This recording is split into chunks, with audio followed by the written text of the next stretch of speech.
আমি যখন ঢাকা থেকে চলে আসছিলাম তখন পাটাগুলা খোটায় নিয়ে এসেছিলাম। তো মোটামুটি অনেকটা বছর পার হয়ে গেছে, আর পাটাটা কিন্তু একদম প্লেন হয়ে গেছে।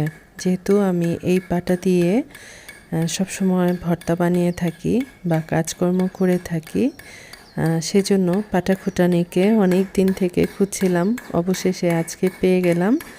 আর এই তো ওনাকে দিয়ে পাটাটা খুঁটায় নিচ্ছি, আর আমি বসে বসে দেখছিলাম, ভালো লাগছিল। আর এই ছিল আমার আজকের সকালের নাস্তা। প্রিয় ভাই বোন বন্ধুরা সবাইকে আসসালামু আলাইকুম এবং আদাব। সবাই কেমন আছেন? আশা করছি অনেক অনেক ভালো আছেন। আপনাদের দোয়া আর ভালোবাসায় আল্লাহর অশেষ রহমতে শুকর আলহামদুলিল্লাহ আমি ভালো আছি। হচ্ছে হরেক রকমের শাক পাতা সবজি, তাই না? আর পালং শাক দিয়ে চিংড়ি মাছ দিয়ে রান্না করব। আর এদিকে হচ্ছে ফুলকপি রুই মাছ দিয়ে রান্না করব। এখনো ধোয়া হয় নাই, ফুলকপি কাটা হয় নাই। তো শাক পাতা মানে পালং শাকটা কাটা ধোয়া করে নিয়েছি। এটা হতে হতে আমি ফুলকপিটা কাটাকুটি করে রেডি করে নিব। তো ঠিক আছে, ঝটপট রান্না শুরু করি, থাকেন আমার সাথে। আগে ভাগেই বলে নিচ্ছি, যারা আমাকে দেখছেন বা শুনছেন সবার কাছে বিনীত অনুরোধ থাকবে, অবশ্যই একটা লাইক করবেন। আর কেউ যদি আমার চ্যানেলে নতুন জয়েন করে থাকেন অবশ্যই কমিউনিটিতে লেটার রাখবেন। আর পালং শাক দিয়ে চিংড়ি মাছ রান্না করার জন্য পরিমাণ মতো তেল, পেঁয়াজ, তারপর চিংড়ি মাছটার সাথে দিয়ে দিয়েছি ভাজার জন্য। ভাজা হয়ে গেছে, তারপর পরিমাণ মতো আদা রসুন বাটা দিয়ে দিয়েছি।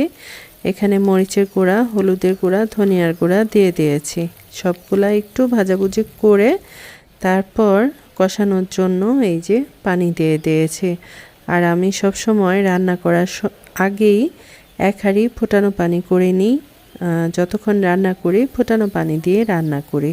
মশলাটা খুব সুন্দর করে কষাই নিয়েছি। কেটে রাখা ধুয়ে রাখা পালং শাক এখন দিয়ে দিচ্ছি। পালং শাক রান্না হতে একদম সময় লাগে না, চোখের পলকেই কিন্তু রান্নাটা হয়ে যায়, তাই না? আর শাকটা উল্টে দিলাম, মানে মশলাটা উপর দিকে উঠাই দিলাম আর শাক পাতার সাথে মিশিয়ে দিলাম, নতুবা নিচন থেকে মশলাটা পোড়া লাগার সুযোগ থাকে, তাই না? আর এই তো পালং শাক দেখেন এক কড়াই শাক দিয়েছি, একদম অল্প একটু হয়ে গেছে। খাওয়া দাওয়া শেষ করেই যেহেতু বয়স দিচ্ছি, খেতে অনেক বেশি মজা হয়েছিল। আর আজকে প্রথমেই ইচ্ছা হয়েছিল একটু ঝাল ঝাল করে রান্না করব। সব সময় একই রকমভাবে খেতে ভালো লাগে না, কখনো একটু ঝাল কম খেতে ভালো লাগে, কখনো একটু ঝাল বেশি খেতে ইচ্ছা হয়, তাই না? রুচির আপ ডাউন কিন্তু হতেই থাকে। আর এই তো আমি ঝটপট ছোট্ট করে একটু শেয়ার করার চেষ্টা করলাম আর কি। রান্নাটা হয়ে গেছে। যতক্ষণ ধরে রান্না করব ততক্ষণ পর্যন্ত যদি সবাইকে দেখাতে থাকি সবাই বিরক্ত হয়ে যাবে যে আপু কি এক রান্না এতক্ষণ ধরে দেখাচ্ছে। অবশ্য আমারও দেখতে কিন্তু বিরক্ত লাগে, অনেকক্ষণ ধরে একই জিনিস নাড়াচাড়া ভালো লাগে না আর কি। আর এই যে দেখেন ফাইনাল লুকটা কি সুন্দর হয়েছে, মাশাআল্লাহ, খেতেও অনেক বেশি মজার হয়েছিল। থাকেন আমার সাথে। চুলায় ভাতটা দিয়ে দিলাম, এখন ফুলকপি কাটা ধোয়া করব, মাছ ধুবো, তারপর ফুলকপিটা রান্না করব। এই সুযোগে ভাতটা হয়ে যাক। অনেক বুদ্ধি করে করে রান্না বান্না করতে হয়, তাই না? ভাতটা হতে হতে আমি মাছটা খুব ভালো করে লবণ দিয়ে, তারপর কি বলে স্কার্ফ দিয়ে ঘষে ঘষে মাছটা ধুয়ে নিয়েছি। হলুদের গুঁড়া, মরিচের গুঁড়া, লবণ সব কিছু দিয়ে আবার সাথে একটু সরিষার তেলও দিয়েছি, দিয়ে মেখে রেখে দিলাম। এদিকে ফুলকপি আলু কাটাকুটি করে ধুয়ে তারপর চলে আসলাম। আর ফুলকপি খেলে একটু অস্থির অস্থির লাগে, সম্ভবত গ্যাসের সমস্যা হয়, সেজন্য আমি যখন একটু ঝোল তরকারি রান্না করি তখন একটু হলুদের গুঁড়া লবণ দিয়ে একটু ভাপ দিয়ে নিই। তাতে করে কি হয়, খাওয়ার পর যে একটা অস্থিরতা হয় সেটা কিন্তু আর হয় না। তারপর সেটা ভাপ দেওয়া কিন্তু হয়ে গেছে। তারপর মাছটা ভাজতে বসাই দিয়েছি, মাছ ভাজাও হয়ে গেছে। পরিমাণ মতো পেঁয়াজ দিয়ে দিলাম। এখন একটু পেঁয়াজটা নরম হলে সব ধরনের মশলা কষে নিয়ে রান্না করে নেব। মশার সাইজ মনে হচ্ছে আমার চেয়েও বড়। আরে বাবা, বুঝেছো বাবু? মশার সাইজ দেখে মনে হচ্ছে ওরা আমার চেয়েও বড়, তুমি চিন্তা করো। আর এই যে দেখো আমার হাতের উপর বসে আছে, একটু ভয় পায় না। আমাদের চেয়ে মশা সাহস বেশি, তুমি চিন্তা করে দেখো, একটু ভয় পায় না। তো বাবা বাবা বাবা রে, দাঁড়া একটু দেরি করো। বিছানা ঝাড়ুটা করে ওইটা নিয়ে ইচ্ছা মতো মারবো এখন। লবণ, খুব বেশি হলুদ দিতে হবে না, মরিচের গুঁড়া আর হচ্ছে ধনিয়ার গুঁড়া।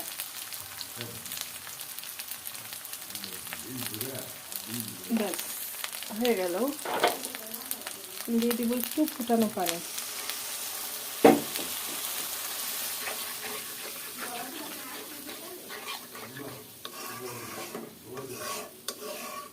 মশলাটা কষানো হয়ে গেছে, এখন একটু পানি দিয়ে দিই ফুলকপি কষানোর জন্য। এমন করে মশলাটা কিন্তু খুব ভালো করে কষানো হয়ে যায়। ও, তোমার বাবাকে বলো তো আমাদের ছোট পাটাটা দাঁড় করাতে হবে।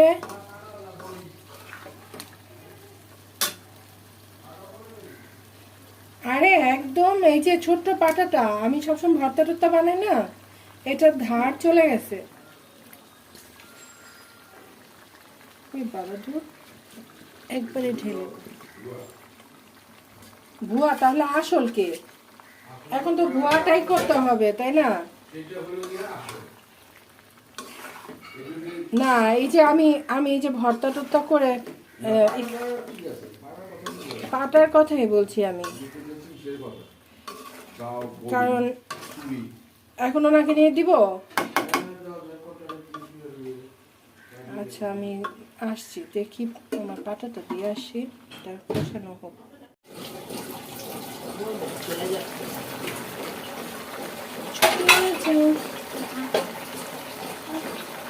তুমি নন্দিনী, আগে তো দেখিনি। ফুলকপি কষানো হয়ে গেছে, ফুটানো পানি ছিল সেজন্য ফুটানো পানি দিয়ে ঝোল দিয়ে দিলাম। আর হচ্ছে সবার খাওয়া দাওয়া শেষ, আমার এখনো রান্না হয়নি।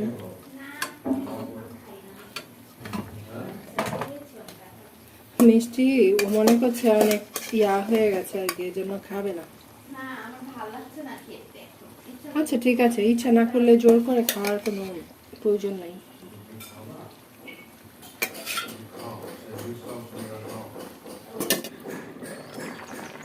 ভেবেছিলাম চিংড়ি মাছের খোসার ভর্তা বানাবো, কিন্তু এখন তো পাটা ফুটাতে দিলাম, এখন আর ভর্তা বানানো যাবে না, তাহলে বালু বালু লাগবে খেতে, তাই না?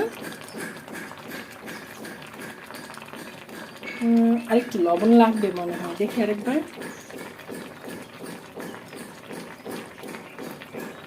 মানে এমন হয়েছে,